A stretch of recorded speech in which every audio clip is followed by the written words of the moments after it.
person, it's about God, it's about the purposes. It's about things like life and other things. It's about the will of God. America is hanging in the balance, just as Israel hung in the balance in ancient times. And the days of Jehu, as it was then, there are gigantic differences between the stands of the two parties and the two candidates. Not about the people, it's about the issues. One, Kamala Harris, is radically for abortion, the killing of children up to the time of birth. The other, Donald Trump, is for life. One has in fact opposed legislation to protect babies born alive from being killed or left to die. One is radically for the transitioning or surgical mutilation of children and youth. The other is against that. The other is for saving the baby. One, along with her running mate, has been warned of, spoken of as a danger to free speech, and they have spoken of censoring free speech. One has sought to force Christians, Kamala Harris, to support the killing of babies forcibly, and pro-life pregnancy centers to force them to refer their people to go to abortion clinics. The other has pledged to defend religious freedom. Kamala Harris was championed and heralded at the Democratic convention to nominate her for the presidency. But the one who walked in the footsteps of King Joram, and the one who walked in the footsteps of Jezebel, and the one who walked in the footsteps of Ahab, all of who were there, they were of the house of Ahab, which saw Jehu as an enemy. So at the convention, they all vilified the American Jehu, Trump. This is all according to the paradigm.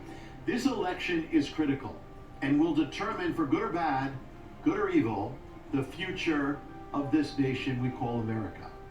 Now let me tell you something. We saw that Ahab reigned for 22 years. His antitype, Bill Clinton, was on the national stage until the end of his presidency, 22 years. Joram, we saw, was on the national stage for 12 years. His antitype, Obama, was on the national stage for 12 years. Jezebel was on the national stage with her husband, 22 years, on her own, 14 years. Her antitype, Hillary Clinton, was on the national stage with her husband, 22 years, on the national stage, 14 years on her own. What about Jehu? What about Trump? Trump is different. Most of his life was spent out of government, public life, but most of it was on the national stage, so it's kind of hard to pinpoint. Jehu was on the public stage as ruler for 28 years. So for Jehu, the key number is 28. His last year in power was his 28th year, the year 28. If Trump is reelected in the autumn as his second term, he can only serve 4 more years and no more. So the last year of the American Jehu will be the year 28, the year 2028. It'll be the 28th year. Now, does that mean that he has to be reelected? No, he has free will. America has free will to do, as do its voters, and does God's people. We all have free will. God has his will, his perfect will, his permissible or permissive will, and his redemptive will. We have a free will to pray or not to pray, to vote or not to vote. If we, all God's people, prayed and voted, America's future would be different, will be different. The rise of Jehu in ancient Israel, what did it mean? It represented a reprieve in Israel's fall from God and ultimately to judgment. It was a chance to turn back. Jehu wasn't the answer, it was just a window that opened up the answer. So with Trump.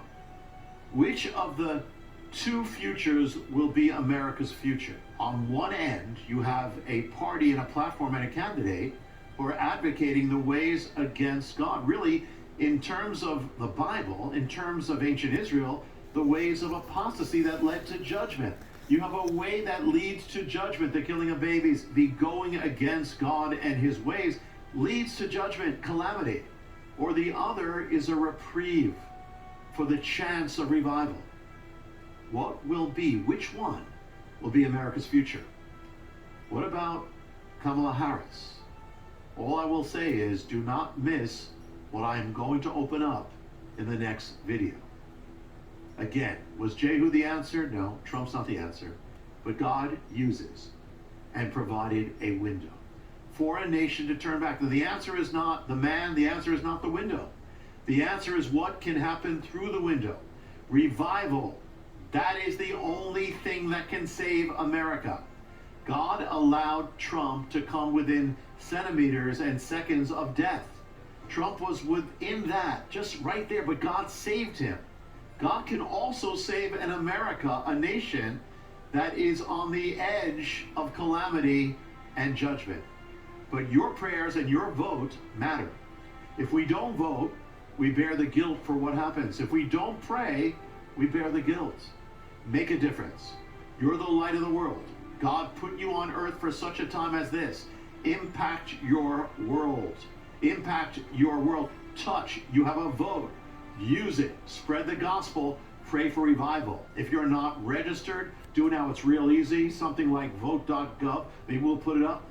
And most importantly, pray, pray, pray for revival, and let the revival start with you. The answer isn't a system or a party or a man. The answer is Yeshua HaMashiach, Jesus the Messiah, the light of the world, the glory of Israel, and the hope of these United States of America.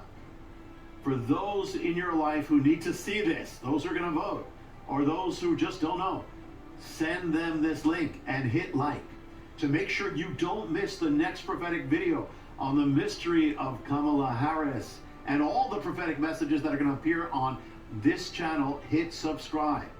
The Dragon's Prophecy is coming out within days. To get your copy, or for those to get it for those in your life, go to wherever you get books. It's wherever there are books online, and you'll soon be able to get it physically. To get the Paradigm, the book that opens up this mystery and foretold these things, same thing. It's online wherever you get books. It's still coming true. And to get the free gifts, prophetic updates, the all my teachings, and more, to be part of God's end time purposes, go to hopeoftheworld.org. The link's in the description. And until next time, with the mystery of Kamala Harris and what it actually means, this is Jonathan Kahn saying, be strong, my friend. Be strong in the Lord and in the power of his might.